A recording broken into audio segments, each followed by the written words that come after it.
Dalam situasi khusus ini, pengadilan leluhur mengeluarkan perintah ketat, memerintahkan semua kelompok etnis yang basis budidayanya di bawah peringkat ketujuh. Apapun statusnya, mereka harus mengungsi dari pengadilan leluhur, kontes merekrut kerabat. Keputusan ini membutuhkan waktu 3 hari untuk diterapkan, dan tentu saja, situasi ramai di Istana Leluhur sangat lega. Namun meski begitu, jumlah orang di Istana Leluhur masih jauh lebih banyak dari biasanya, dan masih sangat ramai. Patroli penjaga Istana Leluhur mulai turun ke jalan, begitu mereka menemukan bahwa ada konflik yang melanggar peraturan, mereka akan dihukum berat, tidak peduli apa pangkat mereka. Di sebuah kedai dekat tepi halaman leluhur, dua makhluk yang juga mengenakan jubah besar sedang duduk berhadapan. Ada beberapa piring kecil di atas meja, dan 2 gelas bir. Yang duduk di luar sangat agung, dan bahkan jika dia duduk di sana, dia masih memiliki aura seperti gunung. Seperti gunung berapi aktif yang sewaktu-waktu bisa meletus. Sebaliknya, itu jauh lebih normal, hanya dalam bentuk manusia. Singa emas telah menginvestasikan darah mereka padamu kali ini. Kamu dapat menyelesaikan terobosan dalam waktu singkat, dan mereka juga dapat mempersenjataimu dengan bagus. Ini sangat murah hati, pria yang duduk di dalam berkata dengan lembut. Pria agung itu terkekeh dan berkata, apa yang bisa mereka lakukan tanpa darah tingkat pertama? Singa emas selalu menganggap diri mereka sebagai raja binatang, tetapi mereka tidak pernah memiliki seorang kaisar selama beberapa generasi. Bisakah mereka tidak terburu-buru? Meskipun klan iblis harimau tidak terlalu memperhatikan mereka, Kaisar Iblis Harimau Putih juga seorang kaisar. Tekanan di dalam klan iblis singa sangat tinggi. Apalagi, aku berjanji di awal, aku harus menantang orang itu untuk mereka. Kali ini hanya mengambil kesempatan ini. Apakah kamu siap untuk berpartisipasi? Namun, identitasmu agak sensitif. Apakah kamu membutuhkanku untuk menemukan solusi untukmu dari singa? Tang San menarik tudung di kepalanya, menyesap bir di depannya, tersenyum dan menggelengkan kepalanya, berkata, tidak, aku siap. Aku punya cara, aku akan melihatmu di kompetisi kalau begitu. Semoga kita tidak bertemu terlalu cepat. Pria agung itu tidak lain adalah patriark klan Liger saat ini, dan kucing besar yang sekarang bersekutu dengan klan Singa Emas yang menerimanya. Kucing besar itu telah dibawa pergi oleh klan Singa Emas sejak klasik pengadilan leluhur berakhir, dan telah mundur hingga saat ini. Selama periode waktu ini, klan Singa Emas menggunakan hampir semua sumber daya yang terkumpul di klan itu. Transformasi Liger adalah garis keturunan tingkat pertama, yang paling tidak dimiliki oleh klan Singa. Seperti yang dikatakan kucing besar sendiri, klan Singa Emas terlalu berhasrat untuk memiliki seorang kaisar. Ada 3 lowongan di Istana Leluhur, yang bisa dikatakan belum pernah terjadi sebelumnya. Semua ras menginginkan sepotong kue. Kali ini, semuanya siap untuk keluar semua. Kucing besar secara alami adalah yang paling diharapkan di klan Singa Emas. Setelah kembali ke Istana Leluhur, ia mencoba berkomunikasi dengan komunikator yang ditinggalkan Tang San untuknya. Dalam pandangannya, Tang San pasti tidak akan melepaskan acara besar seperti itu. Belum lagi bahwa protagonis dari kompetisi itu adalah Xiao Mei yang menjadi penguasa kota Keri. Reuni teman lama tentu saja penuh dengan kegembiraan. Tang San melihat perubahan kucing besar secara sekilas, peningkatannya dapat dikatakan sebagai lompatan kualitatif. Dari puncak Orde ke-9 yang asli, ia telah menembus Orde ke-10 dan ke-11. Perubahan ini pasti bisa dikatakan sangat besar. Aura pembunuh yang telah dikultivasikan oleh kucing besar di bidang membunuh para dewa kini telah sepenuhnya terkendali. Tapi ujung yang tertahan itu bahkan lebih menakutkan. Perasaan ilahinya jelas tidak sekuat Tang San, tetapi sangat kokoh, seperti karakternya. Itu bagus. Aku tidak ingin bertemu denganmu. Aku tidak bisa melihat tingkat kekuatanmu saat ini sama sekali. Aku bertanya pada diriku sendiri bahwa aku telah meningkat dengan sangat cepat, tetapi mengapa kesenjangan antara kamu dan aku tidak terasa berubah? Itu terlihat besar. Kucing besar itu memandang Tang San tanpa daya, di matanya Tang San seperti gunung yang tidak akan pernah bisa dilintasi. Benar-benar tak berdaya. Tang San tersenyum dan berkata, jangan katakan itu, latar belakangmu pasti akan menjadi seorang kaisar di masa depan. Bukan hanya karena bakatmu, tetapi juga karena kemauan kerasmu. Ini untukmu. Cincin penyimpanan asli diserahkan kepada kucing besar. Kucing besar itu mengambil cincin itu dan bertanya dengan rasa ingin tahu, ada apa di dalamnya. Tang San berkata, akan ada lelang super segera, ini sejumlah uang, kamu memilih sesuatu yang cocok untukmu. Kucing besar itu buru-buru meletakkan cincin itu di atas meja, Aku tidak bisa meminta ini. Singa sudah menyiapkan banyak uang untukku, yang seharusnya cukup. Selain itu, kamu juga butuh uang. Artefak super dilelang akan tidak kurang, kamu juga dapat memilih beberapa, sehingga kamu bisa lebih yakin. Kali ini, keindahan Tuan Muda, kamu harus menang. Kamu memiliki tekanan lebih dariku, selain tantangan mungkin muncul terlepas dari pria di sekte, yang lain tidak begitu penting. Saya memiliki pengetahuan diri dan menempati posisi kaisar. Dengan basis kultivasi saya saat ini, aku khawatir aku tidak dapat bersaing. Bagaimanapun, praktisi tersembunyi dari semua keluarga yang kuat akan keluar. Tang San tersenyum dan berkata, ambillah. Aku masih memilikinya. Apakah kamu tidak mengenalku? Aku punya akal sehatku. Selain itu, karena aku ingin bertarung, aku tentu saja harus berjuang habis-habisan. Lelang super ini ada di saat seperti ini. Aku khawatir semuanya akan menjadi sangat mahal ketika diadakan, jadi persiapkan lebih banyak untuk dipersiapkan. Petik 2. Kucing besar itu masih agak ragu-ragu pada saat ini, tiba-tiba, bayangan abu-abu ilusi melintas dengan tenang, hampir berguling ke arah cincin penyimpanan di desktop. Tang San memandang bayangan abu-abu seperti kilat dengan penuh minat, tetapi kucing besar itu sudah bereaksi, berani. Aura darah yang membara menyembur keluar dari kucing besar itu hampir seketika, dan cahaya putih menyilaukan yang memancar darinya langsung menerangi toko kecil itu. Yang lebih menakutkan adalah bahwa cahaya putih yang menyilaukan mengandung rasa dingin yang luar biasa, bukan pembekuan tubuh secara langsung, tetapi napas kematian yang bahkan kesadaran tampaknya dapat mengembun. Ini adalah ranah membunuh dewa. Meskipun ini tidak secara langsung melepaskan domain, itu juga merupakan aplikasi dari domain. Tidak banyak pelanggan di toko, tetapi saat ini, semuanya dingin dan pucat, tidak bisa bergerak. Di sudut gelap, sosok abu-abu juga menunjukkan bentuknya, tetapi masih bisa bergerak, dan akan berbalik dan berlari. Kucing besar itu menembaknya dengan tangan kanannya, dan ledakan tiba-tiba Gang Feng dengan ketajaman yang kuat dan tak tertandingi langsung memblokir semua rute pelarian lawan. Sosok abu-abu itu agak lamban, dan dipotong menjadi beberapa bagian di cakar dan bilah yang tajam. Tetapi yang aneh adalah sosok abu-abu itu dengan cepat bersatu kembali, dan kemudian tiba-tiba berakselerasi, bergegas keluar. Bayangan setan, kucing besar itu mendengus dingin, semua sinar putih cahaya tiba-tiba menyatu, tetapi napas Shen Leng tiba-tiba terkompresi, hanya menyelimuti Shadow Demon, dan sosok cepat asli Shadow Demon langsung membeku di udara. Ranah membunuh dewa benar-benar diluncurkan. Hal yang paling kuat tentang bayangan setan adalah bahwa mereka hampir kebal terhadap sebagian besar serangan fisik dan serangan energi. Meskipun kekuatan serangan mereka sendiri tidak kuat, mereka sangat pandai bersembunyi dan melarikan diri. Oleh karena itu, hampir semua Shadow Demon adalah Master Thief, ras yang sangat menyebalkan bagi semua ras. Sangat disayangkan bahwa dia bertemu Tang San dan kucing besar hari ini. Kelemahan iblis bayangan adalah kekuatan mental mereka relatif lemah, bahkan iblis bayangan di tingkat raja. Bidang dewa pembunuh itu sendiri adalah bidang serangan yang kuat di tingkat spiritual, memperkuat dirinya sendiri dan melemahkan lawan. Kucing besar adalah eksistensi di tingkat raja iblis tingkat ke-11, dan mengunci lawan di bidang membunuh dewa yang didorong olehnya. Secara alami, iblis bayangan ini tidak dapat melarikan diri. Kucing besar itu meletakkan cincin itu di atas meja di tangannya, lalu berdiri dan berjalan menuju bayangan iblis itu. Sosok bayangan iblis telah muncul di bawah penindasan domain dewa pembunuh. Tingginya hanya sekitar 1,5 meter, dan kulitnya berwarna abu-abu muda dengan tekstur transparan. Seluruh permukaan tubuhnya berasap, kepalanya berbentuk jujube, dan sepasang mata kecil mengapit kepalanya. Anggota tubuhnya ramping, dan matanya penuh kengerian saat ini. Shadow Demon memiliki kemampuan bawaan, yaitu berburu harta karun. Bahkan melalui cincin penyimpanan, mereka dapat merasakan sampai batas tertentu. Setan bayangan ini awalnya adalah tamu di toko kecil ini. Tentu saja bisa terasa bahwa Tang San dan kucing besar sama-sama di atas level raja. Namun, ketika cincin penyimpanan itu muncul, ia langsung merasakan kekayaan besar di dalamnya, sehingga ia memilih untuk mengambil risiko. Tanpa diduga, itu mengenai pelat besi secara langsung. Maafkan hidupku, selamatkan hidupku.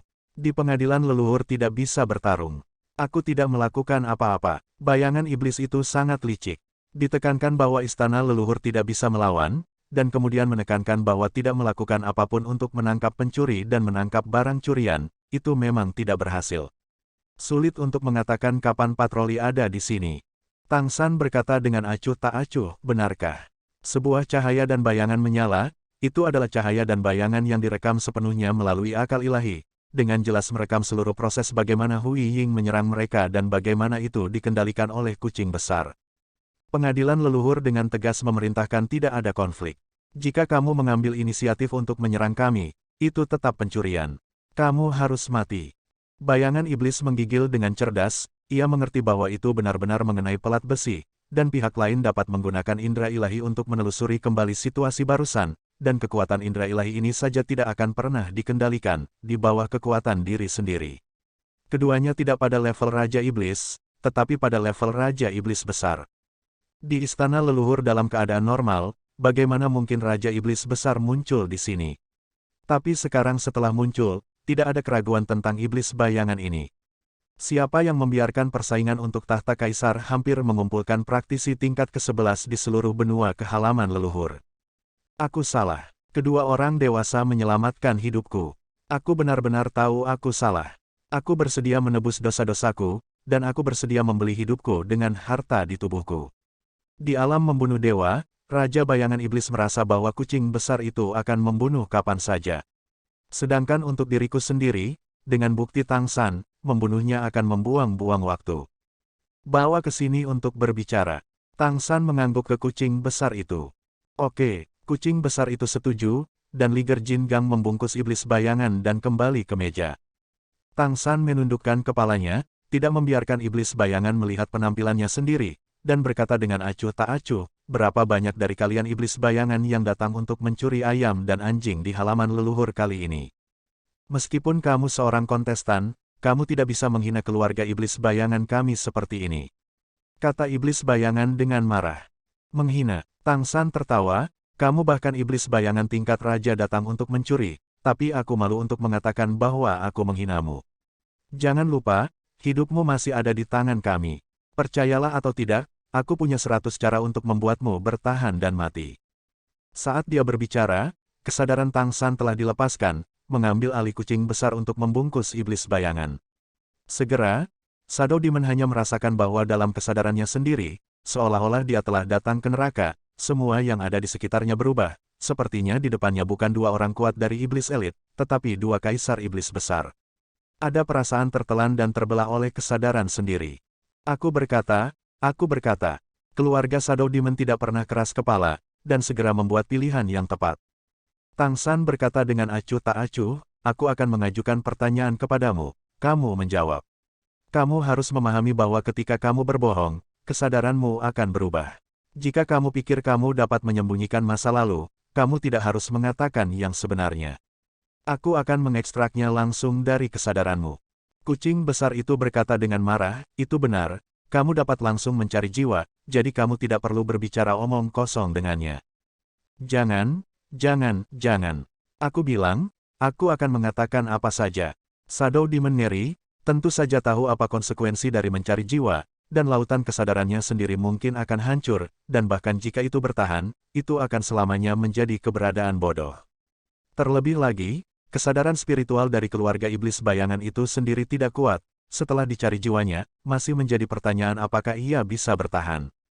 Tang San berkata, berapa banyak klan bayangan iblismu datang saat ini, siapa pemimpinnya dan apa basis kultivasinya? Setan bayangan berkata dengan jujur, kali ini kami hampir mengirim seluruh klan, dan semua orang di atas peringkat ke-7 datang. Ada sekitar 2.000. Pemimpin klan kami secara pribadi memimpin tim, itu adalah praktisi dari peringkat ke-11. Bayangan kami hanya ras iblis peringkat 11. Namun, itu tidak akan berpartisipasi dalam pertempuran menduduki kaisar ini. Kita juga tahu bahwa ini tidak mungkin bagi kita. Sang Patriark memerintahkan kami harus memanfaatkan kesempatan ini untuk menghasilkan banyak uang. Kumpulkan sumber daya yang cukup, mungkin kita akan memiliki kesempatan ketika ada pertempuran lain untuk kaisar di masa depan. Kali ini, bahkan kucing besar yang mendengarkan pun terkejut. Ada lebih dari 2.000 iblis bayangan, semuanya berada di atas peringkat ke-7. Dengan kata lain, di halaman leluhur, sekarang ada lebih dari 2.000 pencuri. Aku tidak tahu berapa banyak dari mereka yang tidak beruntung. Keluarga Shadow Demon selalu tersebar di kota-kota besar. Mencuri adalah keahlian mereka. Karena mereka sangat pandai melarikan diri, mereka umumnya tidak menemui masalah apapun. Dikatakan bahwa patriark dari Shadow Demons bahkan mencuri dari kaisar dan berhasil. Tang San tersenyum, apa statusmu di antara Shadow Demons? Dia masih sangat puas dengan pengetahuan pria ini. The Shadow Demon berkata dengan jujur, aku adalah salah satu tetua klan. Peringkat ke-8. Oh, tetua ke-8, bisakah kamu menghubungi patriarkmu dan memanggilnya? Jangan khawatir, kami tidak memiliki niat buruk terhadapnya. Itu tidak pernah melakukan apapun pada kami. Menurut aturan pengadilan leluhur, kami tidak bisa lakukan apapun untuk itu. Aku hanya punya satu, bicara dengannya tentang bisnis. Ini saling menguntungkan. Mendengarkan kata-kata Tang San, tetua ke-8 bergidik, menggelengkan kepalanya berulang kali, dan berkata, tidak. Jika aku mengkhianati patriark, aku akan mati. Aku akan mati. Tang San melambaikan tangannya dan berkata, aku tidak membiarkanmu mengkhianatinya, kamu hanya perlu kembali dan memberitahunya bahwa ada bisnis besar untuk dibicarakan. Aku akan memberikannya hadiah pertemuan. Saat berbicara, Tang San mengeluarkan buah biru keemasan dan meletakkannya di atas meja. Segera, napas kehidupan yang kuat memenuhi udara, dan bahkan kucing besar itu merasa lega. Shadow Demon tidak bisa melakukan hal lain. Sama sekali tidak masalah untuk mengetahui tentang harta karun. Penatua Shadow Demon ke-8 berseru dengan suara rendah, buah emas biru masih merupakan buah emas biru tingkat raja. Ini untuk patriark kita. Itu menatap Tang San dengan tak percaya. Ia tahu betapa berharga dan langkanya benda ini. Tang San melepaskan kendali kesadarannya, ambil, kamu bisa pergi. Kamu juga bisa mencoba mencurinya. Besok masih pada saat ini, masih di sini, jika patriarkmu mau, mari kita bicara tentang buah emas biru ini. Hanya menyetorkan. Mata Shadow Demon Elite Elder penuh dengan warna berapi-api, dia menelan air liurnya, dan dengan hati-hati menyingkirkan buah emas biru. Mengambil napas dalam-dalam, sikapnya terhadap Tang San menjadi sangat hormat. Oke, Tuan, jangan khawatir, aku pasti akan membawa kata-katamu kepada pemimpinku. Lalu aku akan mengambil langkah dulu. Dia melirik kucing besar itu di sebelahnya dan melihat bahwa kucing besar itu tidak bereaksi, jadi dia dengan cepat berbalik dan berubah menjadi bayangan gelap dan pergi.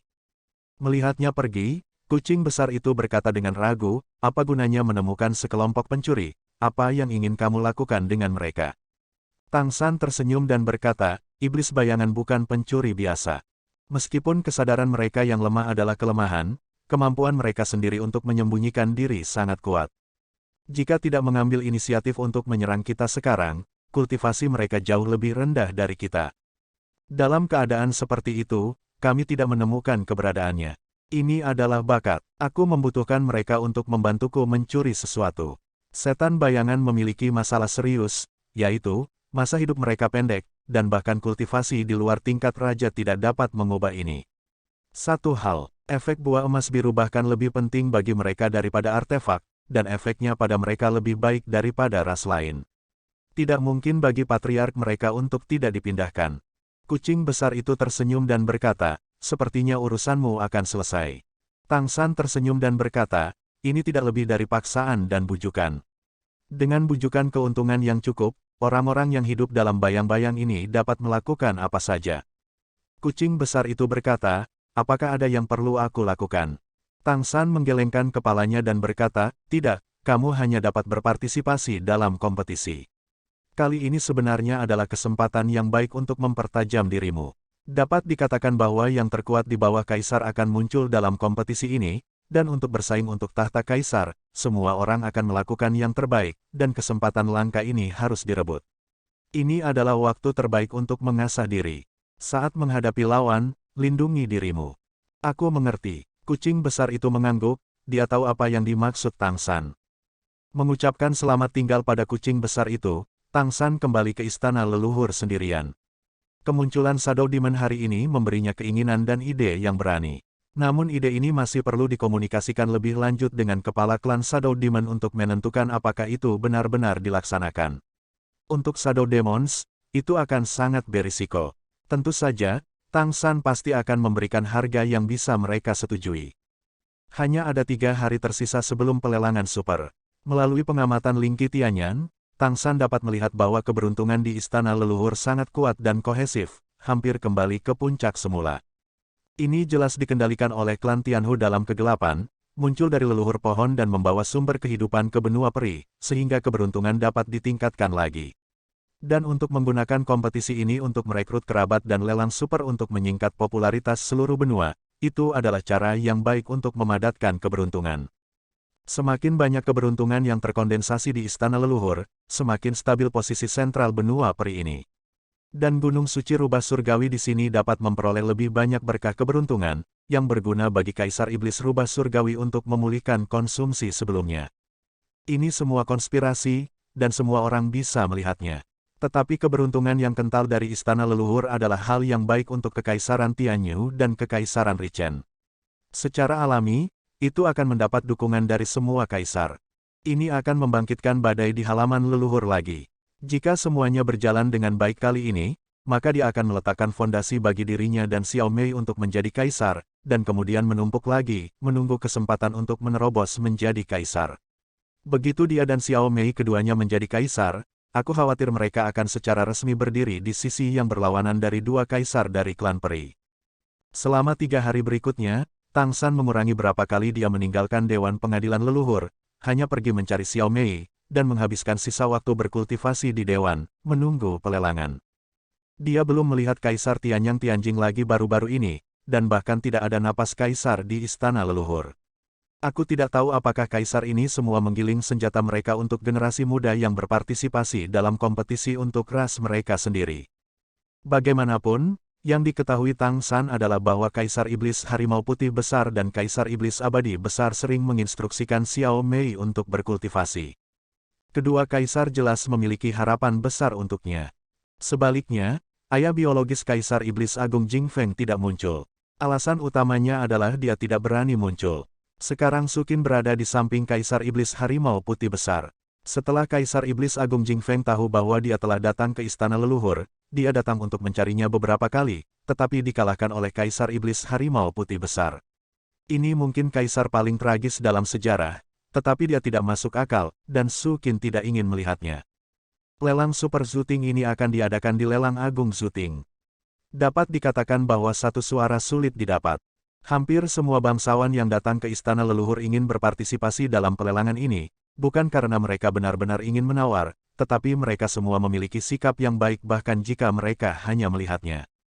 Memang benar bahwa tidak ada yang bisa memprediksi hal-hal baik apa yang akan muncul dalam lelang super semacam ini yang belum pernah terlihat dalam 1000 tahun, tetapi tidak ada keraguan bahwa ada banyak hal baik yang belum pernah dilihat sebelumnya, bahkan jika itu terjadi adalah pengalaman jangka panjang, itu bagus. Olah lelang halaman leluhur yang besar secara alami memiliki sejumlah besar tiket yang dapat dijual. Namun meski begitu, masih sulit untuk mendapatkan tiket, dan harga tiket paling umum sudah dipecat.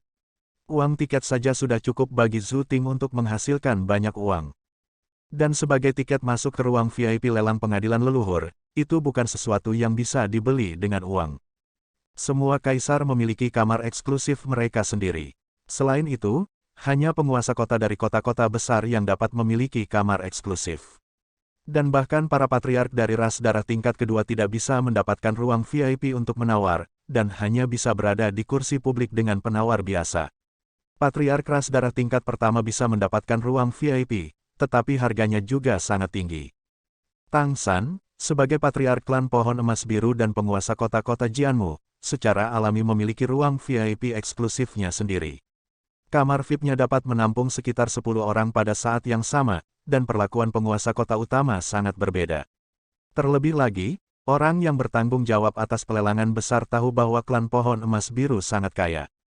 Xiao Mei juga memiliki ruang VIP sendiri. Sebagai pemilik kota Carry City, dia juga penggagas kompetisi ini dan juara dari turnamen elit pengadilan leluhur. Perhatiannya jelas merupakan keberadaan nomor 1 di pengadilan leluhur saat ini. Lelang super akan diadakan selama 3 hari berturut-turut tanpa jeda di antaranya. Pelelangan akan dilakukan secara terus-menerus dengan mengganti juru lelang. Semua barang yang dilelang dikategorikan dan diurutkan berdasarkan nilai. Penawar dengan tiket tidak diizinkan untuk pergi selama proses penawaran, dan setelah mereka meninggalkan aula lelang besar, mereka tidak dapat masuk kembali. Tentu saja, lantai lelang dilengkapi dengan makanan, air, dan toilet. Lelang pada hari pertama dimulai pada siang hari, Tetapi pagi-pagi sekali, bagian luar lelang pengadilan leluhur sudah penuh dengan orang. Awalnya, orang yang bertanggung jawab atas rumah lelang besar mengusulkan agar lelang ditempatkan di depan gunung pengadilan leluhur dan membangun rumah lelang besar yang baru. Namun kemudian ditolak karena sudah ditempati. Tempat kompetisi untuk konferensi perekrutan seni bela diri berikutnya sedang dibangun. Kamu harus tahu bahwa mereka yang akan berpartisipasi dalam kompetisi berikutnya untuk merekrut kerabat adalah praktisi di atas peringkat ke-11.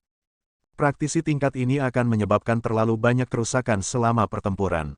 Meskipun ada kaisar sebagai wasit, formasi wali yang lebih kuat masih diperlukan, dan gunung pengadilan leluhur adalah yang paling cocok. Ini setara dengan memperkuat dan meningkatkan berdasarkan tempat elit pengadilan leluhur asli. Karena itu, pelelangan masih diadakan di aula lelang besar. Berbaris untuk masuk ke venue, dan tiket yang mereka pegang telah melewati rambu anti pemalsuan yang ketat. Meski begitu, beberapa orang masih ingin masuk dengan membuat sertifikat palsu, tetapi mereka semua tertangkap satu persatu, dipenjara sementara dan didenda berat. Bahkan ada beberapa orang kuat yang ingin menggunakan bakat ras mereka untuk menyelinap masuk. Tetapi segera diketahui bahwa di depan penjaga pribadi istana leluhur, tidak ada peluang keberuntungan sama sekali. Ada beberapa praktisi tingkat 11 yang bertanggung jawab untuk mengawasi penerimaan. Pemindaian spiritual ada pada setiap penawar, dan sama sekali tidak mungkin untuk menyelinap ke dalamnya tanpa tiket masuk yang sebenarnya. Untuk menampung lebih banyak orang, kursi sementara telah dipasang bahkan di lorong-lorong di lelang syuting, dan celah di kursi asli juga telah dipasang. Setiap tempat penawar hanya memiliki tempat kecil. Sedemikian rupa sehingga sulit bagi beberapa ras besar untuk duduk di sini. Dulu cukup beli beberapa tiket lagi, tapi sekarang satu tiket susah didapat, susah banget. Dia bahkan harus menggunakan kekuatan darah untuk mengurangi ukurannya. Bisa dibayangkan bahwa selama proses lelang 3 hari, sebagian besar penawar pasti tidak akan nyaman. Bahkan setiap orang harus berdoa agar mereka tidak duduk di samping mereka dengan balapan besar. Dikatakan bahwa makhluk raksasa seperti behemoth, mammoth, elepan, rhinoceros, del. Semua dibutuhkan oleh lelang pengadilan leluhur, dan mereka setidaknya harus urutan ke-10 yang mampu berubah menjadi bentuk manusia sebelum mereka dapat berpartisipasi dalam pelelangan. Jika tidak, kamu akan diminta untuk memegang lebih banyak tiket masuk. Terima kasih sudah mendengarkan, sampai jumpa di video selanjutnya. Bagi yang belum subscribe, dibantu subscribe dan like-nya terlebih dahulu. Terima kasih.